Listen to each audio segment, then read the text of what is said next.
ఈ రసంలో ముక్కలు బాగా ఉడికిపోయి వేడి వేడి అన్నంలో తింటుంటే చాలా బాగుంటుంది. కాసంత నెయ్యి వేసుకొని తిన్నారంటే సూపర్గా ఉంటుంది. హలో అండి, నమస్తే, welcome back to my channel Meenu's kitchen and tips. ఈ వీడియోలో కందగడ్డతో అంటు పులుసు ఎలా చేయాలో చూద్దాము.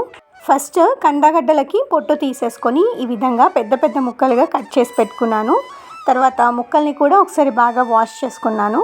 తర్వాత స్టవ్ పైన ప్యాన్ పెట్టేసుకొని వేడెక్కాక దాంట్లో కొద్దిగా ఆయిల్ వేసేసి పోపు దినుసులు, ఎండుమిరపకాయలు, ఒక గుప్పెడు కరివేపాకు వరకు కూడా వేసేసి కొద్దిగా ఇంగువను కూడా వేసుకున్నాను. తాలింపు బాగా వేగాక దీంట్లో మనము ముందుగా తరిగి పెట్టుకున్న కందగడ్డ ముక్కలని కూడా వేసేసుకొని ఇప్పుడు ఒక చిన్న టీ గ్లాస్ వరకు వాటర్ని వేసేసుకొని వీటిని ఉడికించాలి. నేను మూత పెట్టి ఉడికించుకుంటున్నాను. మూత తీసి చూద్దాము. ఇవి ఒక 50 to 60% ఉడికిపోయాయి కదా.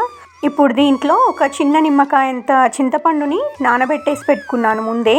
దాంట్లోంచి రసం అంతా తీసి ఇప్పుడు దీంట్లో వేస్తున్నాను. మీరు మీ టేస్ట్కి తగ్గ పులుపుని వేసేసుకోవచ్చు. ఇక్కడ నేను కొద్దిగా పసుపుని కూడా వేసేసి బాగా కలిపేసి మళ్ళీ మూత పెట్టి వీటిని బాగా ఉడికించుకుంటున్నాను. ఈ చింతపండు పచ్చివాసన పోయే వరకు ఉడికించుకోవాలి. అండ్ ఇప్పుడు మూత తీసి చూద్దాము. ఇది బాగా ఉడుకు రావడం స్టార్ట్ అయింది కదా. అండ్ అలాగే ఇక్కడ నేను చెక్ చేస్తున్నాను ముక్కలు ఉడికాయా లేదా అని చెప్పేసి. చూడండి, బాగా ఉడికిపోయింది.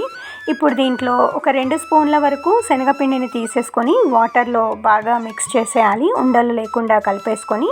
ఇప్పుడు ఆ శనగపిండి మిశ్రమాన్ని అంతా కూడా ఈ పులుసులోకి యాడ్ చేసేసుకోవాలి. ఈ శనగపిండి వేయడం వల్ల పులుసుకి ఒక మంచి థిక్నెస్ వస్తుంది.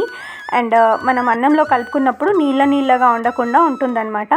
శనగపిండికి బదులు బియ్యపిండిని కూడా నీళ్ళలో కలిపి వేసేసుకోవచ్చు. నేను ఇక్కడ నా కన్సిస్టెన్సీకి తగ్గట్టుగా కొద్దిగా వాటర్ని కూడా యాడ్ చేసుకున్నాను. ఇప్పుడు దాంట్లో రుచికి సరిపడా ఉప్పు, కారం, కొద్దిగా నువ్వుల పొడిని కూడా వేసేసుకొని ఈ విధంగా బాగా మిక్స్ చేయాలి. అయితే అంటు పులుసులో బెల్లం కానీ షుగర్ కానీ వేసుకుంటే చాలా బాగుంటుంది. టేస్ట్లు అన్నీ కూడా బ్యాలెన్స్ అవుతాయన్నమాట. నేను ఇక్కడ కొద్దిగా షుగర్ని యాడ్ చేస్తున్నాను, లేదంటే బెల్లాన్ని కూడా వేసుకోండి, బాగుంటుంది టేస్ట్. ఇంకా తర్వాత మూత పెట్టి కారం వేసాం కదా, అది పచ్చివాసన పోయే వరకు బాగా ఉడికించుకోవాలి. ఇప్పుడు ఇక్కడ అంటు పులుసు రెడీ అయిపోయింది. వేడిగా నెయ్యి వేసేసుకొని సర్వ్ చేసుకుంటే చాలా బాగుంటుంది టేస్ట్. ఈ వీడియో నచ్చితే లైక్ చేయడం మర్చిపోవద్దు. మరిన్ని మంచి రెసిపీస్ కోసం please like, share and subscribe to my channel Meenu's kitchen and tips.